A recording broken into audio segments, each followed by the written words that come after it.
ያስተማሪው ልጅ አስተማሪ አይደለም፣ አሁን ጫጥቃሚ ነው። የጀነራሉ ልጅ አሁን ጀነራል አይደለም። እግዚአብሔር በነገራችን ላይ ከዚህ ዘመን በተሻለ የቀረበው ዘመን የለም። አይገርምም? ብዙ እህቶች ደውለው አረ መምህር ተጭበረበርን፣ እንደዚህን ተበላን እኮ ሳናቀው። ሰላም ሰላም ውድ ቤተሰቦቼ እንደምን አላችሁ? እንደምን እስከ ሰዓት ደረሳችሁ? እግዚአብሔር አምላካችን ከሁላችን ጋር ይሁን። ዛሬም በሌላ ርዕሰ ጉዳይ በሌላ ቪዲዮ ቀርብ ያለው እስከ ፕሮግራሙ ፍጻሜ ድረስ አብራችሁን ቆዩ። ለዚህ ቤት ለዚህ ቻናል አዲስ የሆናችሁ ቻናሉን ሰብስክራይብ አድርጉ። ቪዲዮውን ስትጀምሩ ላይክ እና ሼር እያደረጋችሁ ጀምሩ። ሀሳብ አስተያየቶቻችሁን፣ ጥያቄዎቻችሁን መጻፋችሁን እንዳትረሱ። በቀጥታ ወደ ዛሬው መርሃ ግብራችን እንሄዳለን። ያስተማሪው ልጅ አስተማሪ አይደለም፣ አሁን ጫጥቃሚ ነው። የጀነራሉ ልጅ አሁን ጀነራል አይደለም። ቁሪ አለ እያለ ይዞራል። ምን እንሰጣለን? ምን የምንሰጠው ነገር እኮ የለም። አሁን ምንድነው የምንሰጠው? የተለየ ህዝብ ግን የሚሰጠው አለው። ለተለየው ወገን ግን የሚሰጠው አለው። እዚህ ለዘርህ እሰጠዋለሁ። ልክ እንዲህ ሲለው ደግሞ አቅጣጫውን የቀየረ ሰው ስለሆነ የሚከተለውን አኳኋን ያጸድቃል። እርሱም ለተገለጠለት ለእግዚአብሔር በዚያ ስፍራ መሰዊያን ሰራ ይላል። አብርሃም ደግሞ ምን አደረገ? በቃ የመስዋዕት ቦታ ሰራ። የመስዋዕት አቅጣጫ ቀየረ። ተለየ፣ አቅጣጫ ቀየረ። አቅጣጫው ደግሞ የት ነው? ወደ ቤትኤል መሰዊያ ሰራ። እግዚአብሔር አንድ ነገር ሲነግረው እርሱ አንድ ነገር ይፈጽማል። እግዚአብሔር አንድ የተስፋ ቃል ሲገባለት እርሱ ደግሞ አንድ በዘመኑ ያከናውናል። መሰዊያ ሰራ፣ በዛም የእግዚአብሔርን ስም ጠራ ይላል። ስትለይ ፈተና የለም ማለት አይደለም። አሁን ፈተና ይመጣበታል። ግን ፈተናውን ራስህ ብቻ ይዘህ እየተጨነክ ህይወታችን፣ ኑሯችን፣ ጊዜያችን ላብላብ እያለው መከራ ከምንቆጥር ከእርሱ ጋር ሆነን ከሆነ ግን መውጫውንም መንገዱንም እሰጣችኋለሁ፣ ከአቅማችሁ በላይ ደግሞ አትፈተኑም ብሎ የተናገረውን ቃል እናስተውላለን። አሁን እዚህ መሰዊያ ሰራ። በቃ አሁን አቅጣጫውን ቀይሮ ወደ መሰዊያው ነው ያለው። አይኖቹ ሀብቱ ላይ፣ ገንዘቡ ላይ፣ ኑሮው ላይ አይደለም። አቅጣጫ ቀይሯል። አቅጣጫው በጣም የሚገርም ነው። የእግዚአብሔር ስምና ክብር ያለበት ነው። በመንፈሳዊ ሞገስ በኩል አልፎ ተስፋውን እያየ በመስዋዕቱ በኩል ልጆቹን ይቆጥራል፣ ዘሩን ይቆጥራል። ታላቅ ሕዝብ አድርግሃለሁ ስላለው እግዚአብሔርን እየጠበቀ ነው። በመስዋዕቱ በኩል ነው የሚጠብቀው። እኛ አሁን አቅጣጫ አልቀየርንም። አንዳንዴ ለመለየት እንሞክራለን። የመለያ ምልክቶቻችን ማዕተቡ፣ መስቀሉ አለን። አልፎም ተርፎ መጸሎት መጽሐፉ፣ መቁጠሪያው ምኑም አለን። ግን አቅጣጫ ብዙ ጊዜ ስለማንቀይር ዲያብሎስ ባለንበት መንደር ላይ በቁጥጥር ስር እየዋለን ሁልጊዜ ይፈታተነናል። አኗኗራችን ላይም እንደዚሁ የበረከት ሳይሆን የእርግማን እጆቹን እየጫነ ያደቀናል። ሲፈልግ ያስለቅሰናል። ብሶት እንዲመጣብን ያደርጋል። ውስጣችንን ያጨናንቃል። ሰላም ይከለክለናል። ተስፋ ከውስጡ ሙጥጥ እንዲል ያደርጋል። ሁሉም ጊዜና ሰዓቶች የጨላለሙ መስሎም ያሳየናል። ቤቱ ቅዠት የሞላበት ያደርገዋል። ምንድነው ይሄ? አቅጣጫ ለመቀየር ያመጣው ውጤት ነው። ምንድነው እንላለን። ከቤታችን ወጣ እንልና ስንመለስ ቤታችን ራሱን ችሎ ይሄ ቤት ነው መሰለኝ ለኔ ዳፍንት የሆነው እንላለን። የቤቱ ዳፍንት ቀለል ሲለን ደግሞ ውጪ ተስፋ ስናደርገው ደግሞም እዛም የሚቀናና ሌላ የሚያጨላልም መንፈስ ይጠብቀናል። ከውጭም ከውስጥም ዝም ብለን በቃ ምንድነው ግራ ግብት ይለናል። ጉዳዩ መለየትን በአግባቡ ስላልጠበቅ ነው፣ ወይም ደግሞ አቅጣጫ መቀየርን በህይወታችን ውስጥ ስላልያዝ ነው። የፈተናዎቹ መንገዶች ጠበው አይታዩንም፣ ሰፍተው ነው የሚመጡት። እና እዚህ ለእግዚአብሔር በዚያ ስፍራ መሰዊያን ሰራ። ከዚያም በቤቴል ምስራቅ ወዳለው ተራራ ወጣ። በዚያ ቤቴልን ወደ ምዕራብ፣ ጋይን ወደ ምስራቅ አድርጎ ድንኳኑን ተከለ። በዚያም ለእግዚአብሔር መሰዊያን ሰራ ይላል። በሄደ ቁጥር መሰዊያ አለው። ቦታ በቀየረ ቁጥር መሰዊያ አለው። ጋይን ወደ ግራ አድርጎ ሲሄድ መሰዊያን ለመስራት ከውስጡ ያለው ኃይል እንደተጠናከረ ነው። እስካሁን ሀብቶቹ አልተነኩም። ንብረቱ፣ ዋጋው፣ ገንዘቡ፣ ወርቁ፣ ብሩ እንዳለ ነው። የነዚህ መኖር በዕለት ውስጥ ለሃይማኖቱ የሚሰጠው መንፈሳዊ ፍቅር አልተቋረጠም። አቅጣጫውም በቀየረ ቁጥር ሁል ጊዜ በመሰዊያ ውስጥ ነው ያለው፣ በመስዋዕት ውስጥ ነው ያለው። እግዚአብሔር ክብር የሚገባውን መስዋዕት በማቅረብ ውስጥ ነው ያለው። ከዚህ በኋላ አብርሃም ከዚያ ተነሳ፣ እየተጓዘም ወደ አዜብ ሄደ። አሁን በሄደ ጊዜ ረሃብ እየጨመረ መጣ፣ እየበረታ መጣ። የነበረው ሀብት እያለቀ መጣ። በመሰዊያ ዙሪያ ስትኖር ስጋዊ ነገሮች አንዳንድ ጊዜ ወይም ብዙ ጊዜ መፈታተን ሲጀምሩ የውስጥ ሙላትህ ግን መጥፋት የለበትም። ቤቱ ባዶ የሆነና ሰይጣን ሊያስለቅስ ይሞክራል። የዚህ ጊዜ አይ የውስጥ ደስታዬ እግዚአብሔር ነው ማለት ስትጀምር የነገውን ሙላት፣ ራእይ፣ ተስፋና ኃይል በእግዚአብሔር ላይ ስትጥለው እሱ ደግሞ እዚያ ያዘጋጃል። አብርሃም በኖረበት ምድር ላይ በሙሉ ረሃብ መጣ። አሁን ሀብቱን ይዞ ወደ መስዋዕት መሄድ ሳይሆን መሰደድ ነው ያለው አማራጭ። ሳትወድ በግድ ደስታህ በፈተና ምክንያት ሲጠፋ የዚህ ጊዜ ማማረር ወይም ማልቀስ ሳይሆን የእግዚአብሔርን መንገድ መከተል ነው። እንደሰጠ እንደ ኢዮብ የህይወት ትዝታ ውስጥ መግባት ያስፈልጋል። እግዚአብሔር ሰጠ፣ እግዚአብሔር ነሳ። ሙያው አዝማሪ ነው። ማሲንቆ ይዞ አዝማሪ ነው። በየመሸታ ቤቱ የዛሬ 10 ዓመት፣ የዛሬ 8 ዓመት፣ የዛሬ 15 ዓመት አዝማሪ ሆኖ ወይም ደግሞ ሙዚቀኛ ዘፋኝ ሆኖ ያገለግል የነበረ ወይም ይሰራ የነበረ ሰው ነው። ዛሬ ላይ ግን ባለፈው የዛሬ 3 ወር 4 ወር ታስታውሱ እንደሆነ እንጦጦ ማርያም ቤተክርስቲያን በር ላይ አንድ አባ ነኝ እያለ መስቀል የሚያሳልም ግን መነኩሴ ያልሆነ አባ ያልሆነ ቄስ ያልሆነ ደብተር አለ። ይሄንን ድግምት እንደዚህ ደግምላቸዋለሁ እያለ ከአረብ ሀገር ብዙ እህቶቻችንን ገንዘብ በልቷል፣ አሰናክሏል። ደግሞም እዛ ያሉ አቀባዮቹም አሉ ብዬ ነግሬያቸው ነበረ። እንዳትሸወዱ ብዬ ተናግሬ ነበረ። አሁንም ይሄ ሰው እንግዲህ እንደምትመለከቱት ሙዚቃውን አሳያችኋለሁ። አሁንም ብዙ ሰዎችን እያጭበረበረን ያለውና እንዳትሸወዱ፣ መልኩን በደንብ ተመልከቱት። ይሄ ሰው መንገሻ አሰፋ ይባላል። ዩቲዩብ ላይ መንገሻ አሰፋ ብላችሁ አዝማሪ ብላችሁ ብትገቡ ሙዚቃውን ታገኛላችሁ። ከነ የቬሮኒካ አዳነ አባት የቬሮኒካ አባት አዳነ ማለት ነው። ከነሱ ጋራ ክሊፕም ሰርቷል። አቢሲኒያ የሚል ክሊፕ ሰርቷል። እሱን ታዩታላችሁና ተጠንቀቁ ብዬ ነበረ። አሁን በጣም ብዙ እህቶች ደውለው አረ መምህር ተጭበረበርን፣ እንደዚህ ተበላን እኮ ሳናቀው፣ ጸልዩላችኋል፣ የበቁ አባቶች አሉ እያለ ወደ ደብተራዎች ነው ወስዶ የሚያስረክበው እየተባለ ነው። ተጠንቀቁት፣ ስሙት። አዝማሪ ነው። ያው እኔ ሙዚቃ ኮፒራይት እንዳይጠይቀኝ ነው ብዙም ማልከፍተው እና በዚህ አይነት ስብዕና ውስጥ ሆኖ በዚህ አይነት ማንነት ውስጥ ሆኖ ምን ያደርጋል? የሰማነው ነገር ያው ከላይም ከታችም እንግዲህ እሱን ነው የምታዩት። ፎቶውንም ምኑንም ያው እንዳትሸወዱ በደንብ ይዩት። የምታውቁት ካላችሁ እንጦጦ ማርያም አካባቢ ላይ አባ እየተባለ ነው ብዙ ሰዎች እንትን የሚሉት። ያው ይዩት ይሄን ሰው ማለት ነው። አሁን ይሄ እንግዲህ የዛሬ 8 ዓመት 10 ዓመት ስሙን ከስራ አለላችሁ እና ይሄ ሰው መነኩሴም አይደለም ወይም ደግሞ ካህንም አይደለም መነኩሴም አይደለም፣ ግን ደግሞ ደብተራ ነው ወይም ደግሞ ስርማሽ ቅጠል በጣሾችን እንትን ይላልና ታሞ ጸበል ገብቶ ነበር ያሉ የዛሬ ስንት ዓመት፣ በጣም ብዙ ዓመት። ከዛ በኋላ በዛው ደብተራ አግኝቶታል። እንግዲህ የደብተራ መንፈስም ሰፍሮበት ሊሆን ይችላል ብዬ አስባለሁ። ሙሉ በሙሉ ሊቃወመው የሚችለው ምኑ ላይ ነው? ድብትርናውን አረብ ሀገር ያሉ እህቶች ላይ እንዴት እንደሚጫወትባቸው፣ ገንዘብ እንዴት እንደሚሰበስብ፣ እንደ ቢዝነስ እንዴት እንዳደረገው ነው። ከዚህ ሙዚቃ ወጥቶ፣ ከዚህ አዝማሪነት፣ ከዚህ ማሲንቆ መችነት ወጥቶ ቤተክርስቲያን መጥቶ ገዳም እስከ መግባት ደርሶ ነበረ። አንዲት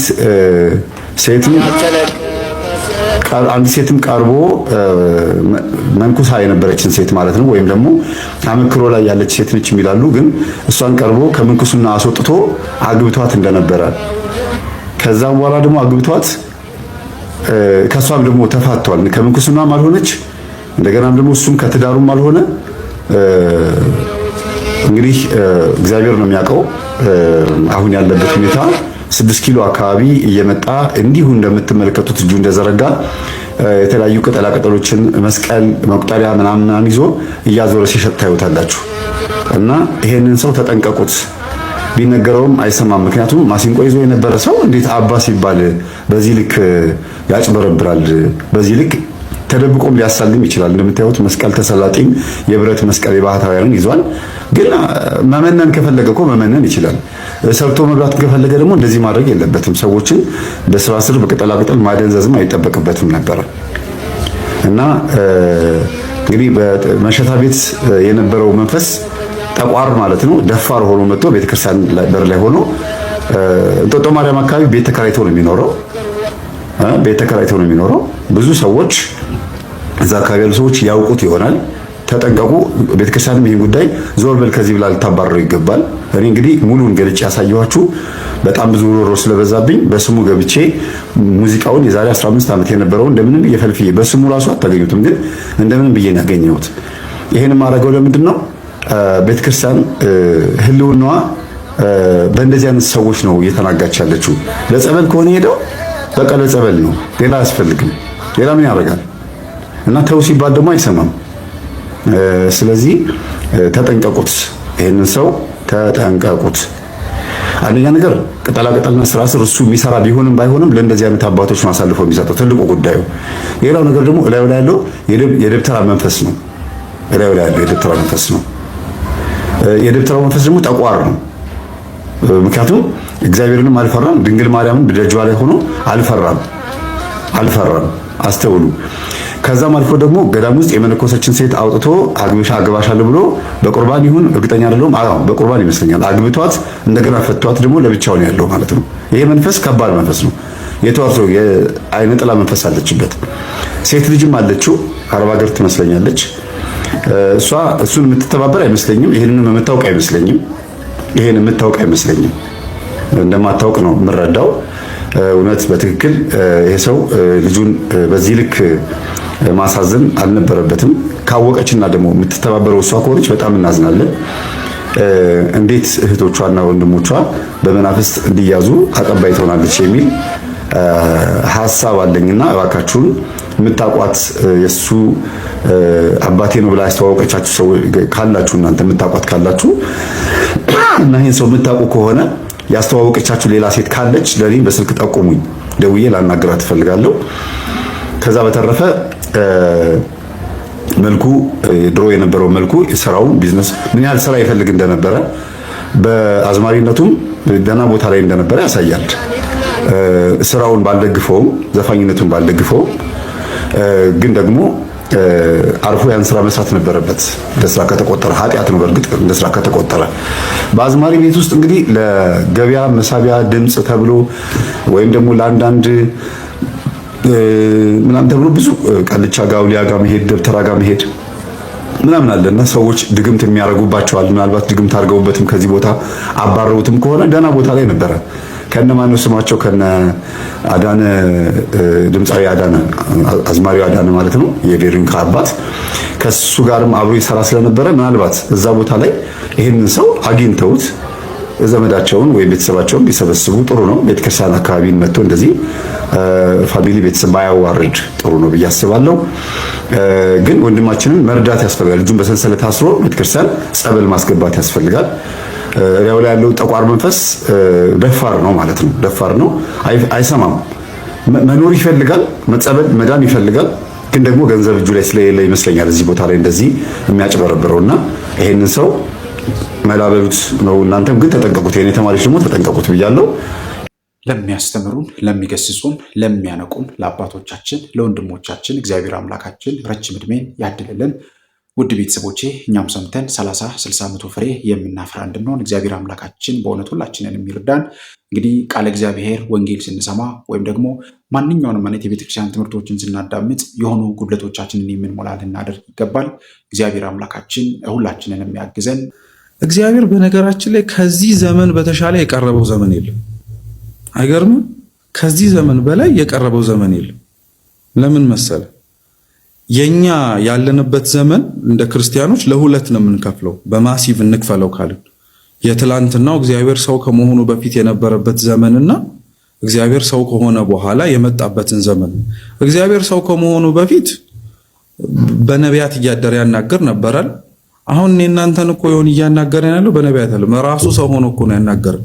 ለኛ ባልበለጠም እንዴ? ቅዳሴያችን ላይ ካህኑ ምን ይላል መሰለ?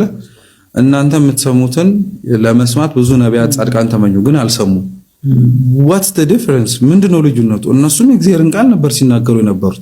ልዩነቱ የእግዚአብሔር ቃል እነሱ ላይ አድሮባቸው ነው። እኛ ጋር ግን የእግዚአብሔርን ቃል ስንሰማው ሰው ሆኖ ነው ራሱን ማለት ነው።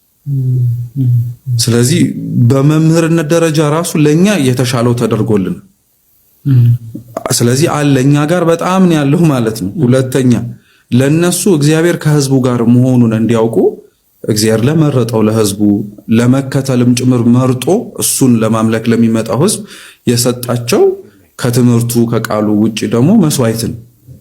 አንደኛው መስዋዕት ይሰጥ የነበረው ወይም መስዋዕት ይደረግ አርደው እንስሳትን ይሰው የነበረው ከእግዚአብሔር ጋር ኮኔክሽን ይፈጥሩበት የነበረበት እግዚአብሔር የሰጣቸው መንገድ። እነሱ እንስሳት ነው የሚሰውት እግዚአብሔርን እናገኛለን ብለው መኖሩንም ጭምር በሱ እናውቃለን ብለው አምን። እኛ የእንስሳት መስዋዕት ሳይሆን የክርስቶስን ስጋና ደም ነው የምንሰው፣ which is በጣም ከፍ ያለ ደረጃ ላይ ያወጣን ማለት ነው። እኛ ተመላልሰው ያስተማሩን የመከሩን የገሰጹን በትላንትናው ዘመን ነቢያት ናቸው። ነቢያትን ላከ፣ ምን አደረገ? ግን ምንም አልሆነ። ከዛ ራሱ ሰው ሆነ። እንዲያውም በጣም ጥሩ በሆነ ምሳሌ እስቲ ላሳይ። የማቴዎስ ወንጌል ምዕራፍ 21 ላይ ጌታችን በምሳሌ አስተማራት ትምህርት አለ። ምን ይላል? የወይን ባለቤት ስፍራ ነበረ አለ እና የወይኑ ባለቤት የወይን ስፍራው ላይ ቅጥርን ቀጠረ። which means ቅጥር ማለት ክበብ አደረገለት እንዳይጎዳ ማለት ነው። መጭመቂያ አዘጋጀለት አለ። መጭመቂያ ማለት ነው ወይን ከሆነ obviously ያው ተረግጦ ኦር በማሽን እንትን ተደርጎ ጠጁ ይወሰዳል። እሱንም አረገለት። ከዛ በኋላ አጠራጠረለት ደግሞ አለ። ቅጥር አጥሮለታል እኮ ስፍራ ሰጥቶታል። ወይኔ የሚበቅለው እዚህ ጋር ነው ብሎ አረጎለታል። ከዛ በኋላ መጭመቂያ አዘጋጀለት። ሁለቱንም ደግሞ እንዲጠብቅ ደግሞ ትልቅዬ ግንብ ደግሞ ሰራለት። ይሄን ያደረገው የወይኑ ቦታ ባለቤት። ከዛ ሰራተኞቹን ጠራና እዚህ ቦታ ላይ ወይኔን ተንከባክባችሁ ስጡኝ አለ። አሁን አንተን ልጠይቅ፣ ሰራተኞቹ ምንድነው ያለባቸው? ሌበር እዚህ ውስጥ የተባሉትን ፍሬ ሰብስቦ ማምጣት ነው አይደል? አይገርምህም? ቅጥር ቀጥሮ መጭመቂያ አዘጋጅቶ አጥር ሰርቶ ነው ሰራተኞቹን የጠራቸው እንጂ ይሄንን ሁሉ ሳያረግ ወይን ተክሎ እንግዲህ ያው የሚጠበቅባችሁን አርጉ ብሎ አይደለም። ከዛ በኋላ ሰራተኞችን ላከ ይላል እና ሰራተኞቹን ሲልክ በጣም ነው የሚገርም። የመጀመሪያውን ሰራተኞች ሲልክ ገበሬዎቹ ውስጥ ያሉት ማለት ነው ፍሬውን ሊለቅመው ስለመጡ እነሱን እንግደላቸው አሉ። አንዳንዶቹን ይላል ወንጌላችን ቁጥር 33 ጀምሮ ወገሯቸው፣ አንዳንዶቹን ገደሏቸው፣ አንዳንዶቹን ደግሞ ክፉኛ ደበደቧቸው አለ። ከዛ የወይኑ ባለቤት አሰበና ምናልባት እነዚህን የላኳቸውን ከአንድም ሁለቴ ሊያከብሯቸው አልቻሏቸው በእነሱ ውስጥ እኔን ስላላዩ ነው አለ። ስለዚህ ልጄን ልላከው አለ እና ወርድ ባይ ወርድ ራሱ የሚለው ልጄን ይፈሩታል ብሎ ልጄን ሲያዩት ኧረ እሱማ የእንትና ልጅ አይደል እንዴ እንዲሉን፣ እነሱ ግን ልጁን ሲያዩት እንደውም ምን አሉ መሰለ? እንደውም እሱ ርስት ተካፋይ ነው፣ ይሄ ላንድ የሱ እኮ ነው፣ እሱም ብንገለው ኤር ስለሌለ ወራሽ ስለሌለ መሬቱ የኛ ይሆናል ብለው ልጁን ሲመጣ ልጁን ገደሉ። ይሄ ሲምቦሊክ የሆነ በመሰረቱ ትምህርት ነው። አሁን አይገርም? ቅጥር የተባለችው ለሐዲስ ኪዳን ቤተክርስቲያን ናት። መጭመቂያ የተባለው ወይኑ ፍሬው እየተጨመቀ አይደለው ፈሳሽ የሚወጣው። በሃይማኖቱ ውስጥ ኖረው ለሃይማኖቱ የሚገባውን ዋጋ የከፈሉ ሰዎች ናቸው። ሰማዕታት፣ ጻድቃን ልንላቸው ወር ቅዱሳን ልንላቸው እንችላለን። አጥር የሚባለው ሕግ ነው። እንግዲህ አሁን ለኦሪቱም ሕግ ሰጥቷል፣ ለሐዲስ ኪዳኑም ሕግ ሰጥቷል። የሐዲስ ኪዳኑ እኛ ያለንበት ዘመን ግን በጣም ይበልጣል። ኦሪት እኮ እንዴት ክፉ እንደሆነች ነው። አንተና እኔ በኦሪት ብንኖር አንኖርም። ለመታው መታ ትላለች፣ አይኑን ላጠፋ አጥፋው ትላለች። ስለዚህ ተላልቀናል በቃ ሁላችን። እንግዲህ አስበው የክፋታችንን ጥግ ምናልባት ያውቀው ሆኖ ይሆን እኛን አዲስ ኪዳን ላይ ያመጣ? ኦሪት ላይ ብንሆን እኮ በዚህ ክፋታችን ተላልቀናል እርስ በርስ።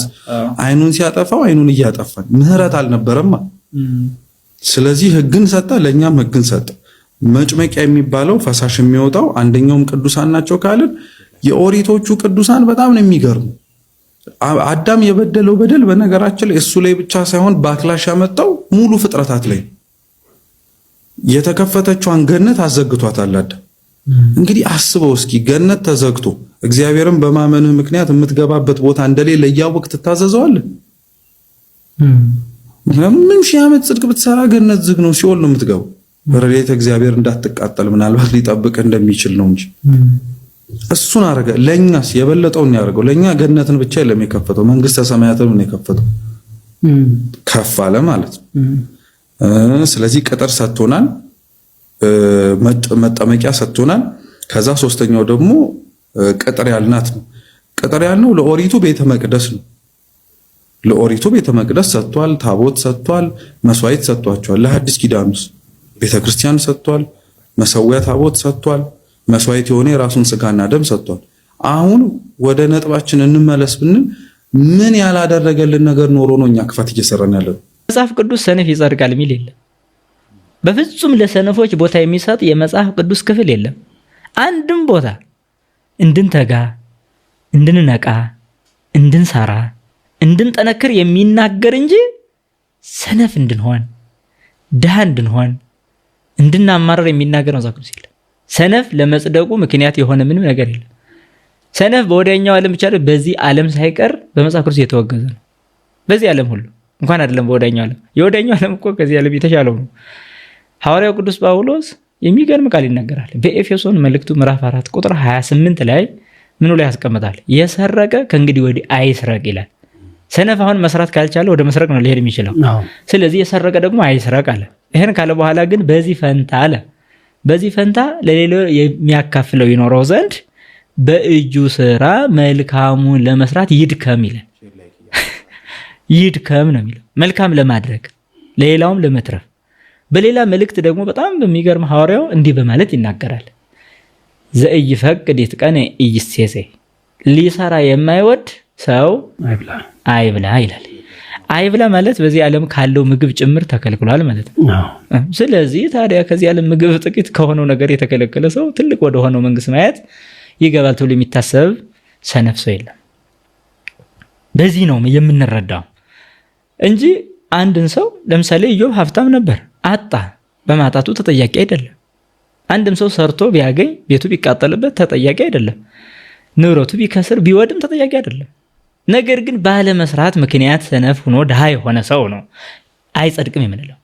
ያለመጽደቅ ምክንያቶቹ ደግሞ ፊት ለፊት መጡ ማለት ነው፣ ቁጭ አሉ ቀጥታ ማለት ነው። ምክንያቱም አንደኛ ጊዜ አክሳሪ ነው፣ ሁለተኛ ጉልበት አክሳሪ ነው፣ ሶስተኛ ለስራ ያለው ቦታ ሰነፍ መሆኑ በራሱ ያስጠይቃል ነው እንዳለ። ኃጢአት ወደዚህ ዓለም የገባው በስንፍና ምክንያት ስለሆነ ሰነፎች ባለመስራታቸው ለኃጢአት ምክንያት ይሆናሉ። ሔዋን ባለመስራት ምክንያት ይሄን የዚህ ዓለም መዘዝ መጥቷል። ስለዚህ ታዲያ የማይሰራ ሰው እንደገና ሌላ ምንም ሊፈጠር ይችላል። ወደ ስርቆት መሄዱ አይቀርም፣ ወደ ማጭበርበሩ፣ ወደ ተንኮሉ መሄዱ አይቀርም እና ይሄን ሁሉ የሚከለክለው በራሱ እጅ ስራ ደክሞ መኖር ሲችል ነው ሰው የሚከለከለው። ሌላኛው ጌታችን መድኃኒታችን ኢየሱስ ክርስቶስ እንዲያውም ባለጸጋ ነው አይጸድቅም ያለ እንጂ ድሃ አይደለም የሚል መጽሐፍ ቅዱሳዊ ጥቅስ ለማምጣት የሚሞክሩ ሊኖሩ ይችላሉ። ጌታችን መድኃኒታችን ኢየሱስ ክርስቶስ ከአንድ ጠያቂ አካል ጋር ያደረገው ቃለ ምልልስ በማቴዎስ ወንጌል እናውቃለን። ማቴዎስ 18 የዘላለም ሕይወት ወርሰን ምን ላድርግ? በቃ ጥሩ ጥያቄ ነው። እንዲህ ሲል ጌታ ምን አለ? ትእዛዛቱን ፈጽም አለ። ትእዛዛቱንም ዘረዘረ ከ10 ቃላት። በቃ አታመንዝር፣ እንዲህ እናት አባትህን አክብር ወዘተ። ይህ ሰው ምን አለ? እኔንማ ከሕፃንነቴ ጀምሬ ጠብቄያለሁ አለ። እንግዲህ ከመልካም ቤተሰብ የተወለደ ቢሆን ነው ጥሩ።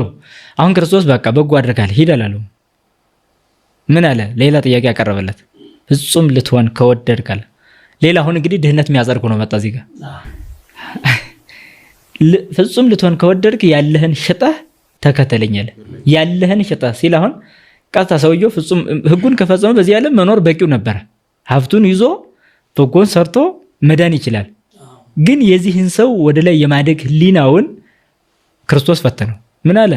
ፍጹም ልትሆን ከወደድክ ያለህን ሽጠህ በቃ አንዲት ቀረች አለ። አንዲቷ ምንድን ናት? እሷ ያለህን ሽጠህ እኔን ልትከተል ከቻልክ ትችላለህ ነው። ከባድ ጥያቄ ነው። ከዛ ይህ ሰው ምን አላዘነ ይላል። ምክንያቱም ሀብቱን ትቶ መሄድ አልቻለም። ለምን? ድህነትን በፈቃድ መቀበል የማይችል ሰው ነው።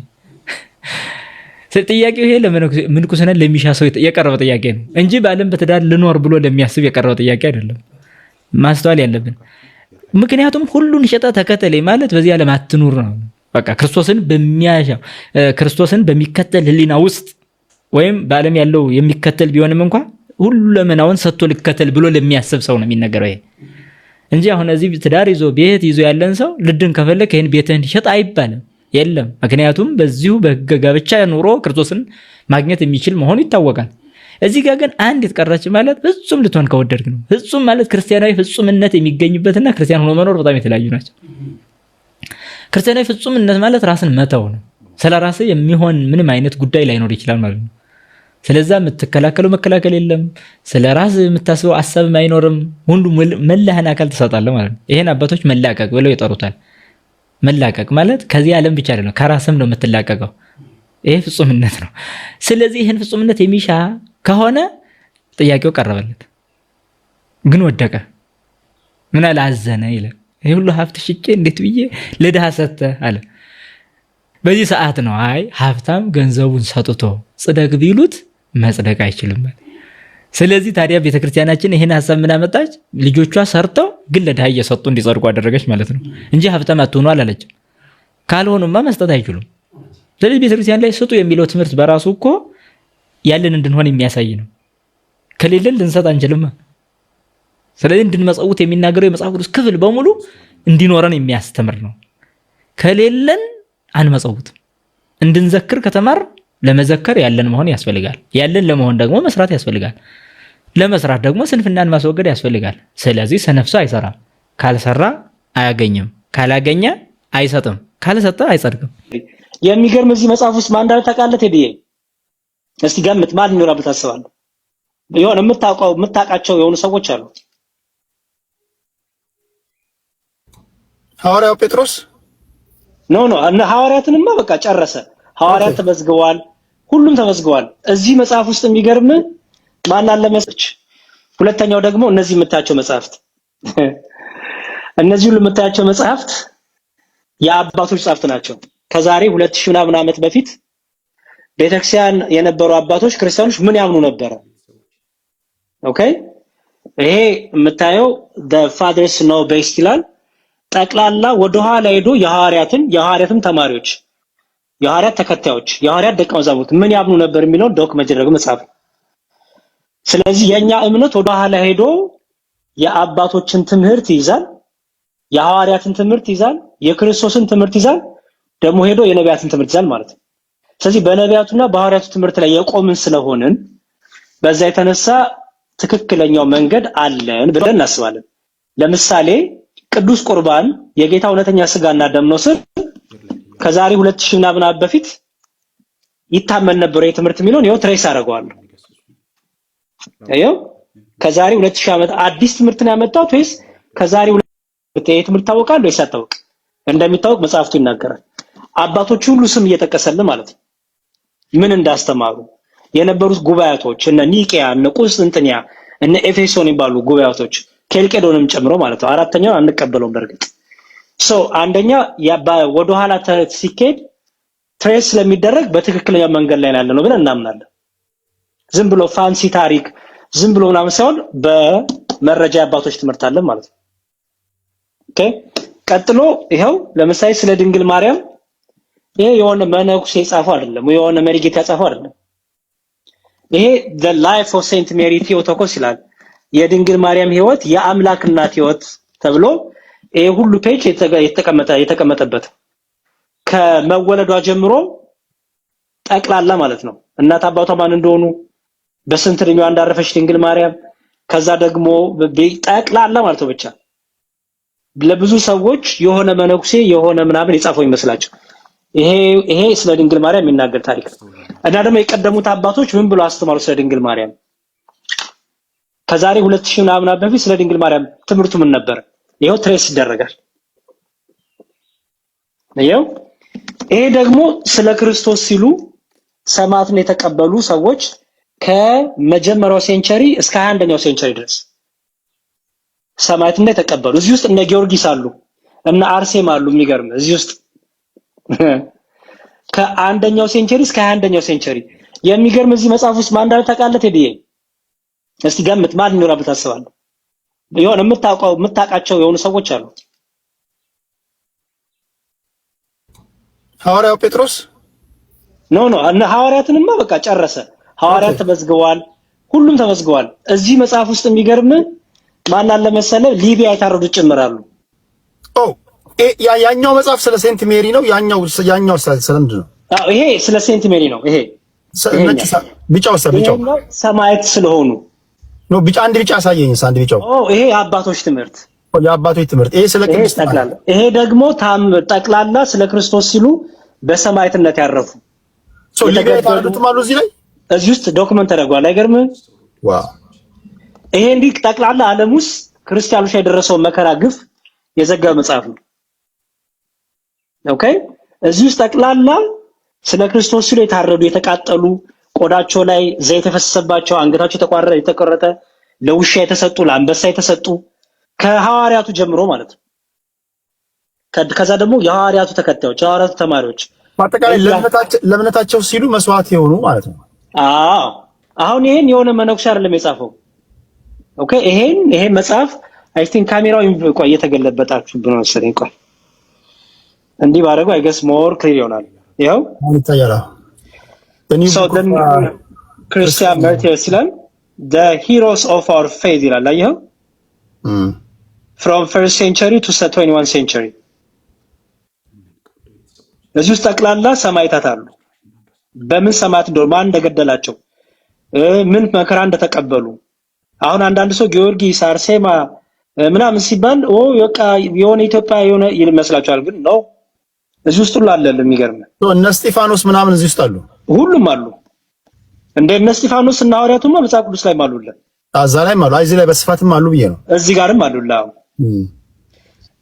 ትሬስ ባክ መደረግ የሚችል ነገር ነው ማለት ነው። ይሄ ያልኩ ይኸው the life of the Virgin Mary the Theotokos ይላል። ግብጽ ውስጥ ኦርቶዶክስ ተዋሕዶ ቤተክርስቲያን ዲያቆናትን አንዴ በተነሳ ግርግር አቃጥለዋቸው ነበር። እነሱ ሁሉ አሉ ነው የምትለኝ? በጣም ሪሰንትሊ የሆኑት ዶክመንት ሊያደርጓል። ፓርቱ እያረ በእለት ያው ይዘግባሉ። ኦኬ። እኛ ለምሳሌ ስንክሳር የምንለው መጽሐፍ አለ ቤተክርስቲያናችን። ምን የሚደረግበት መሰለህ? ስለ ክርስቶስ ሲሉ መከራ የተቀበሉ ዶክመንት የሚደረጉበት እለት ቤተክርስቲያን ታስቀምጣለች። ምክንያቱም ለልጆቿ ይሄው ለክርስቶስ ፍቅር ሲባል ልጆቿ ይሄ ተሰውያ ታስቀምጣለች። ይሄ ደግሞ the life of Saint Mary ከምን ይዟል መሰለህ? አሳይ ከምን ታሪኩ እንደመጣ እንደተጻፈ። ሊቢያ ላይ የተሰዉት በሙሉ ኦርቶዶክስ መሆናቸው ተረጋግጧል ማለት ነው። ክርስቲያኖች ናቸው። አዎ፣ ምክንያቱም የኮፕቲክ ኦርቶዶክሶችና የኢትዮጵያን ኦርቶዶክሶች ናቸው ያሉት። የራሱ አንድ ነገር ነው። በዛ ደረጃ እያንዳንዱ እምነታቸው ተረጋግጠው ከሆነ በጣም ይገርማል። ምክንያቱም የነሱ እያንዳንዳቸው ሚስቶች የነዛ ቤተሰቦችና እህቶች ሚስቶች ሚዲያ ላይ ወጥተው ነበር። ምንም የታወቀ ነው። ሚዲያ ላይ ገብታውን ብታየው እንዲሁም ብዙዎቹ የግብጽ ናቸው ይበዛሉ፣ የግብጾቹ እና እንዲሁም ሚስቶቻቸው የሚገርም በጣም እንትን እያሉ ነበረ በደስታ የአባቶቻችን በረከት ደረሳቸው ባሎቻችን እያሉ በጣም እንዲሁም ተደንቀው ነበር። ዓለም ሁሉ እንዴት እንደዚህ ይላሉ እያሉ። በመጨረሻም እንግዲህ ውድ ቤተሰቦቼ በዛሬው ቆይታችን በዛሬው ትምህርቶቻችን እነዚህንና መሰል ጉዳዮችን ለመዳሰስ ለማየት ሞክረናል። በቀጣይም እንደዚሁ የሚያነቁ የሚያበረታቱ መንፈሳዊነታችንን ከፍ የሚያደርጉ ሕይወታችንን የሚቀይሩ እኛን ለንስሐ የሚያዘጋጁ ወደ ቤተክርስቲያን የሚያቀርቡ ወሳኝና አስፈላጊ ትምህርቶችን ይዤላችሁ እስከምንገናኝ ድረስ የቅዱሳን አምላክ ከሁላችን ጋር ይሁን። በሀገር ውስጥም ከሀገር ውጭም ያላችሁ ኢትዮጵያውያን፣ ኤርትራውያን ቤተሰቦቼ ሰላም እግዚአብሔር ከሁላችን ጋር ይሁን እላለሁኝ። በያለንበት ሁላችንም እንበርታ፣ እንጠንክር። ሁሌም እንደምናገረው እርስ በርሳችን በጸሎት እንተሳሰብ፣ እንተጋገዝ። አንዱ ለአንዱ በሚያደርገው ጸሎት ውስጥ ብዙ በረከት እናገኛለን። እንደዚሁም ደግሞ የደከመውንም እያበረታን የወደቀውንም እያነሳን እያገዝን የምንሄድበት የክርስትና ሕይወት አንዳችን ብቻ የምንጓዝበት አንዳችን ብቻ አልፈን ሮጠን የምንሄድበት ሳይሆን እርስ በርሳችን የምንተጋገዝበትም ጉዳይ ነውና እግዚአብሔር አምላካችን ሁላችንንም ያግዘን። በያለንበት በስራችን፣ በመንገዳችን፣ በጉዟችን፣ በሁሉም ቦታችን ላይ ሰላም ለኪን እየደገምን አንዳችንን ቤተሰቦቻችንን፣ ጓደኞቻችንን በጸሎት ልናስብ ይገባል። እግዚአብሔር አምላካችን ሁላችንንም ያበርታን። ሁላችሁም ይህንን ድምፅ የምትሰሙ እርስ በርሳችሁ መተጋገዛችሁን በጭራሽ እንዳትረሱ።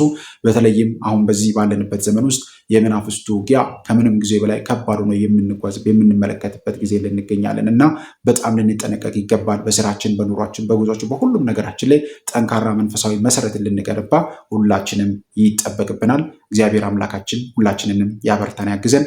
በንስሐ ሕይወት ታጥበን በስጋው ደግሞ ታትመን የመንግስት ወራሾች እንድንሆን እግዚአብሔር አምላካችን ሁላችንንም ያበርታን፣ ያግዘን። ይቆየን። አሜን።